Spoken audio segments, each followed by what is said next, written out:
to understand karma as cause and effect, I'll just give a little more elaboration, because then one will understand the karma which drives to rebirth. So let's say that we often understand as cause leads to effect. Even if I put off this light, switch on the light, we say that switching on that light, putting the switch on is the cause, and you see the light because electricity can flow, and then that's the effect. And we know that the speed of light and electricity, so there seems to be a little microsecond distance in time between the cause and the effect. And that's our general understanding from physics, isn't it? First cause, then effect. Whereas in Buddhism, there is another concept. Again, in certain traditions, please remember that when I'm talking about Buddhism,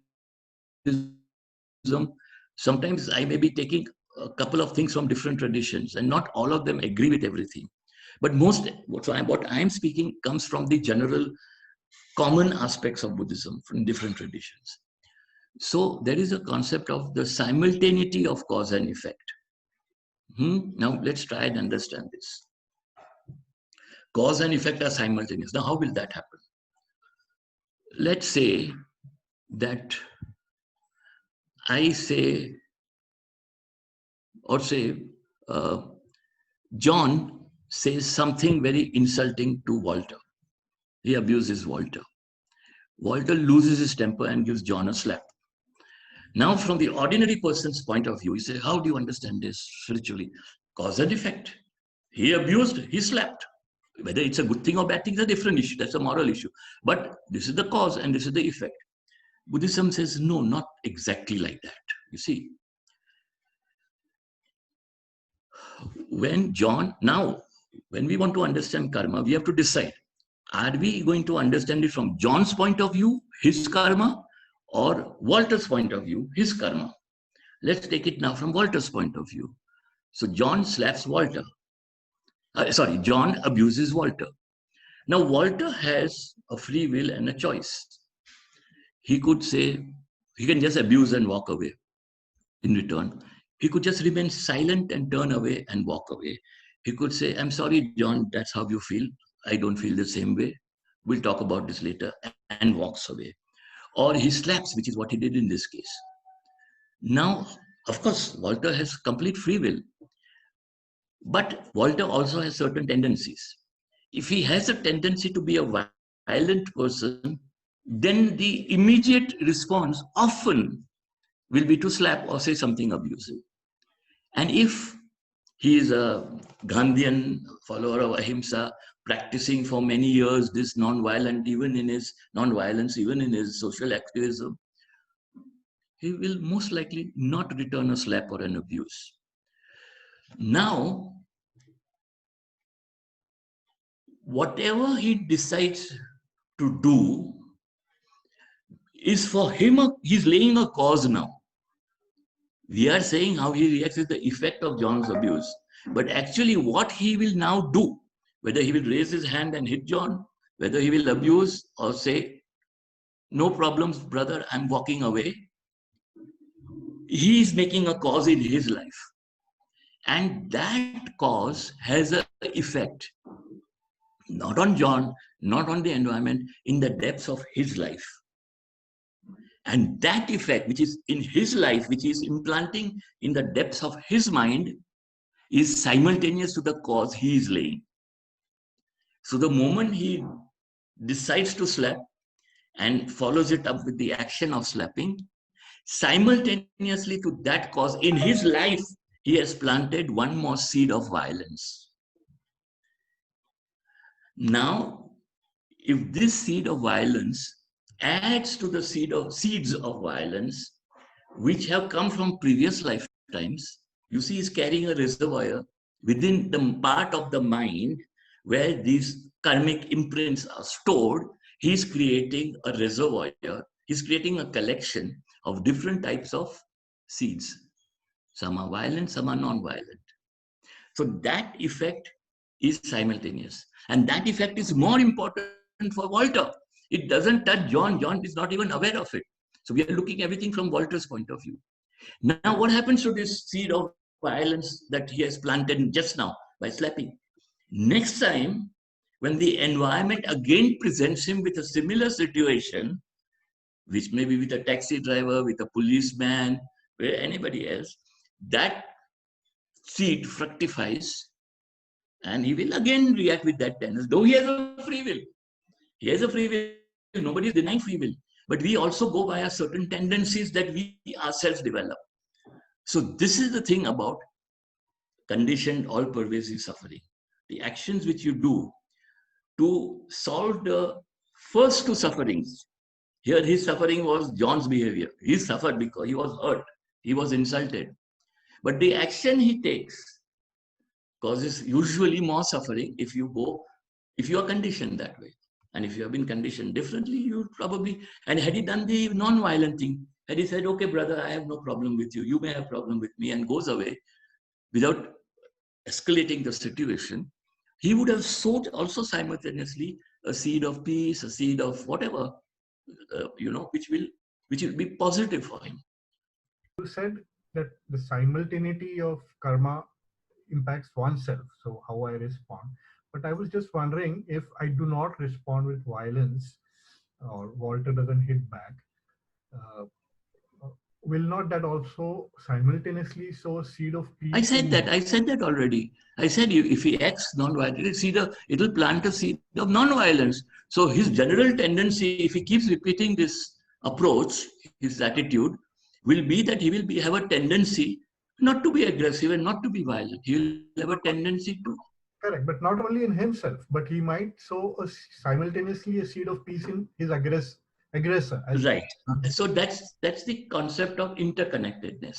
Because if people observe, like Gandhi, for instance, if people observed him, I mean, he was sowing a lot of seeds of non-violence in himself from this point of view.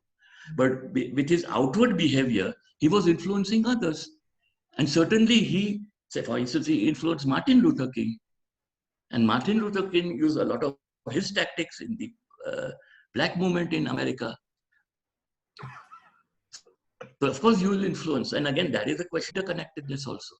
So, I mean, yes, that is an aspect, but it's also very complex because then your outward behavior, because see, your outward behavior also is the environment which you are presenting to another person's being, in another person's life.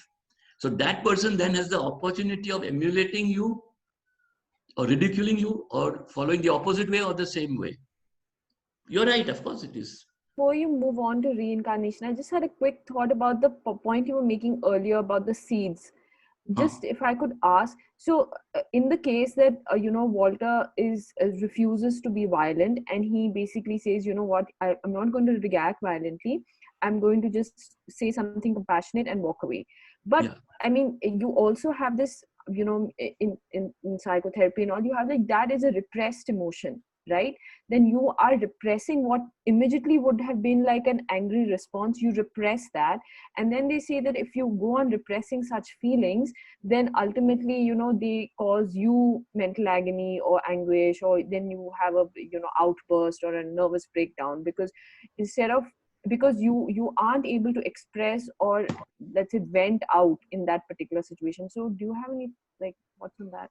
Yeah. So first, when I give the example of him being compassionate or whatever, walking away, not responding, I meant it as a natural reaction, not as a thing to show the world or to convince himself or to say, oh, if I walk away, it will be good karma. Then that's like saying, if I am generous and make a good donation to, migrant workers, my karma will improve. Then your karma won't improve. That's a wrong motive. But so yes, if you're just repressing an emotion, so supposing the relationship between John and Walter is such, say a young teenage schoolboy and his principal may say something very insulting, and the boy may say, sorry sir, I won't do it again, but in the heart of hearts he wants to give that fellow a kick in his where. That's not being non-violent. The thought is there. So, but repression of these feelings. In fact, from a psychological point of view, it might be better to express some anger.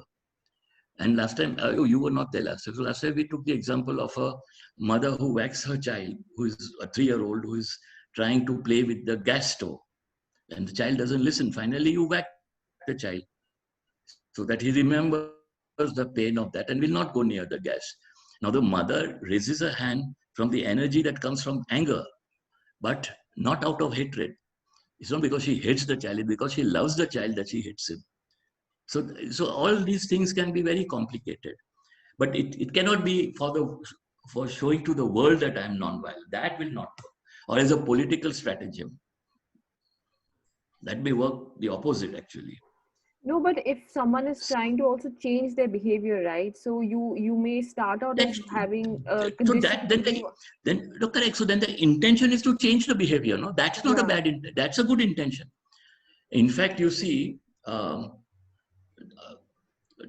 when it's again now we don't have that much time. See, supposing I touch something very hot, the hot vessel. I don't know it's hot, and with my bare hands I try to touch it. You immediately react. You retract your hand. Correct. The unpleasant sensation, and there is a retraction.